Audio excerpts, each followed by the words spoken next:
आपादमौलिपर्यन्तां गुरूणाम् आकृतिं स्मरेति न विघ्नप्रणश्यन्ति सिद्धन्ति च मनोरथः लक्ष्मीं तनोतु नितरामितरानपेक्षमङ्घ्रिद्वयं निगमशाखेशिखाप्रवाल हैरम्बमम्बुरुहडम्बरचौर्यनिग्रं विघ्नाद्रिभेदशतधारधुरन्धरः सर्वेषां स्वागतम्.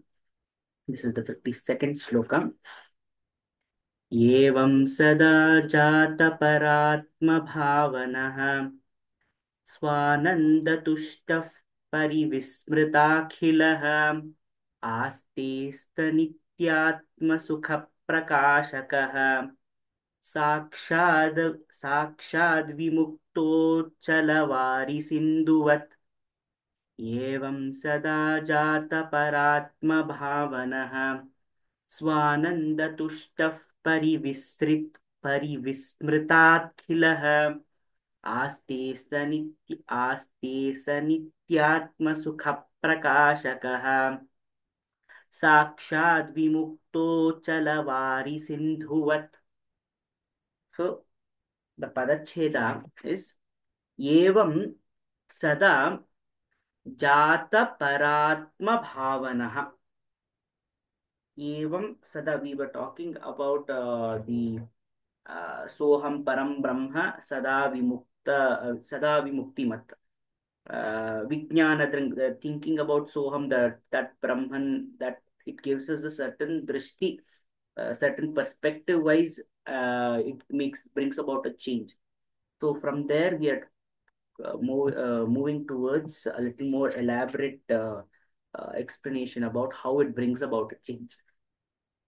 So evam sada jata paratma bhavanaha swananda tushtaha pari vismृताखिलः आस्ते सह नित्य आत्म सुख प्रकाशकः साक्षात् विमुक्तः अचल वारि सिंधुवत्.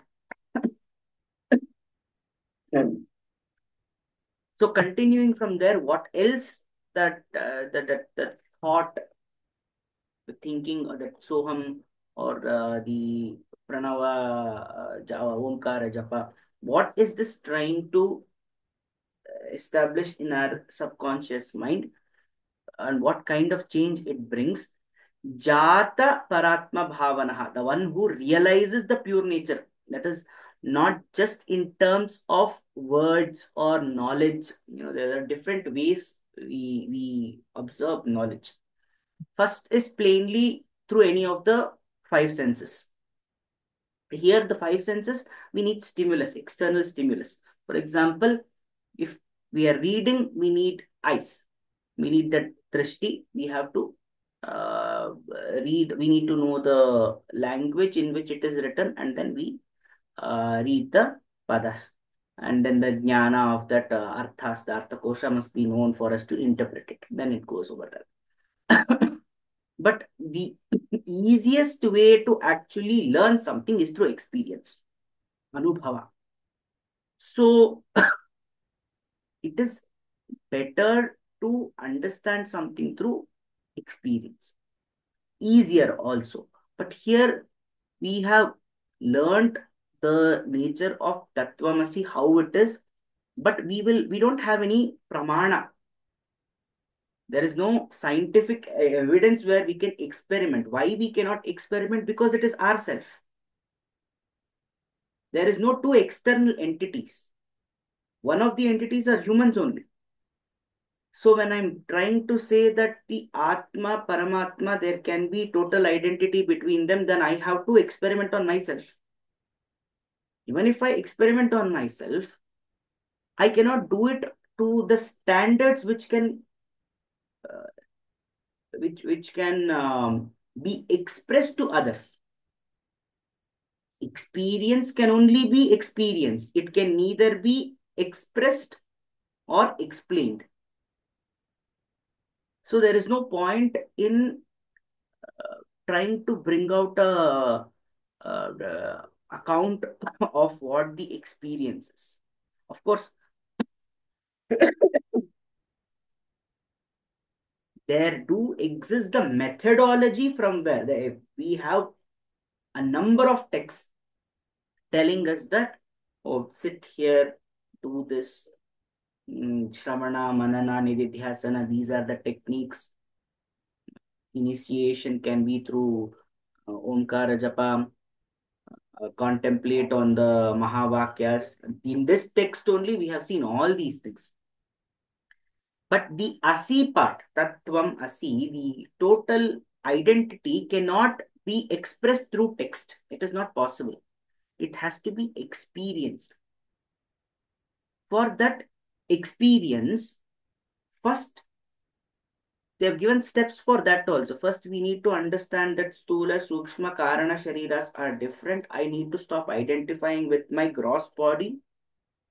Try to find out how the Karana Sharira and the Sukshma Sharira have identities, are identical in nature.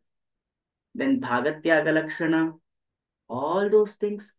Then ultimately, when we reach that state of merger with the Brahman or experiencing the Brahman, for that, the total absorption, that cannot be explained.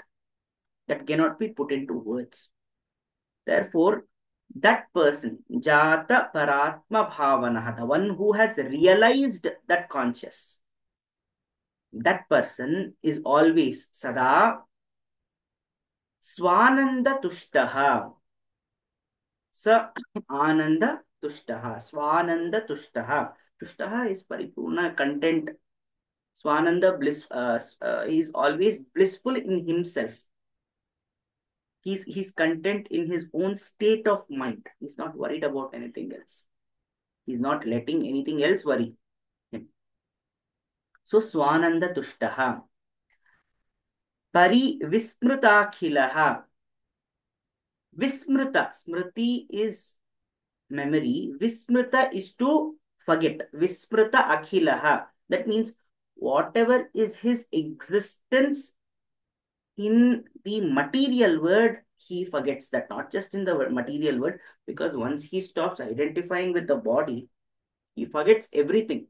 That is the reason when we say those Shamadama, Titikshatva, all those things, when it comes, the we stop feeling, reacting to the external stimulus. Somebody is bringing on more heat, somebody is putting ice on you, it doesn't matter, because we are not reacting to the stimulus. We forget that part, or completely become so detached that we are not reacting to it anymore. There's a very old activity as such in many of the rural parts, where they take a leather kind of a lash, and they start to, hit themselves like that.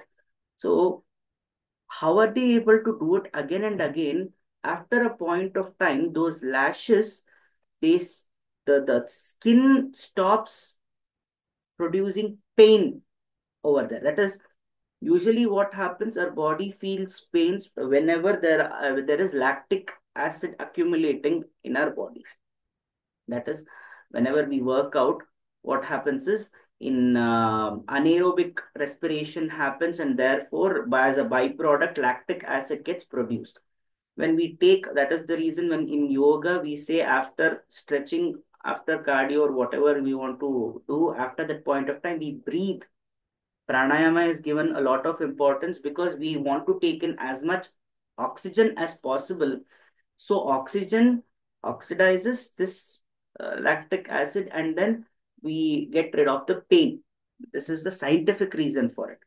So what happens at that point of time, the pain, when we start hitting ourselves, it releases certain signals. That is, when I pinch myself, the skin, the neuron endings, the nervous endings on the skin, it releases certain signals, charges through uh, that the enzymes that indicate pain, that is released, and therefore my brain gets to record that I'm feeling that pain. When I start to do that lashing out, when they do, they hit themselves to an extent where they reach a state of conditioning where the body starts to feel that this itself is normal. This itself is normal, as in, there is no need to experience pain over there. Pain is experienced when there is a notion of uncomfort. But when I say uncomfort itself is a normal trend, normality, then what happens is I stop feeling pain anymore because my body is not going to react to it. So, in the same way, when we see the yogis and all those people, there may be many videos also of some yogis sitting in the Himalayas, in the ice, the snow. They're sitting over there at deep temperatures, low temperatures. They're sitting over there, maybe bare chested. They're sitting over there. They're doing dhyana. Why they're able to do that is we have they have trained their mind to think that that itself is their normal. So the body is not reacting. See, when I live in a certain temperature, what we call as optimal temperature for humans to thrive, 18 to 32, as they say, because we are usually in these temperatures, anything below 18 we start to feel cold because that is not normal to us. Anything beyond 32, not even 32, anything beyond 28 also, we start feeling the heat because we are not used to it on a daily basis. But on a daily basis, when I have built up a certain routine, doing yoga or practicing meditation or practicing disassociation, detachment from things, then what happens? My reaction time to the stimulus is not going to be immediate.